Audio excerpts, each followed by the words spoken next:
Hi guys, thanks for watching this Diagnostic World video. In this video we are in a Toyota, and you'll see on the dashboard here we have the airbag warning light showing on the dashboard. We're going to demonstrate the icarsoft i905 kit, just simply diagnosing the fault and resetting the fault and airbag warning light hopefully. So the kit is available at Diagnostic World. It's www.diagnostic-world.com. I'm going to put the link to this kit in the description and the comments box below. So I'll click on to diagnose. I'm going to select Toyota, select other area, or depending on where you are, select the appropriate option, click on manual select, and I'm going to scroll down and go to SRS airbag.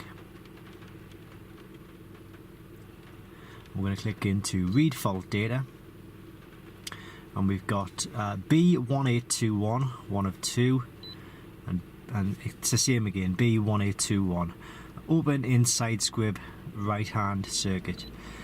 We found a loose connection underneath the driver's seat, so that's what the problem was. We put it back together, and I just need to click on erase fault data now. It's giving us a quick message. When I click OK here, just keep an eye on the airbag light on the dashboard there. Should go off. There we go, it's gone off, and we have on screen erase succeed. So it's all thanks to the icarsoft i905 kit.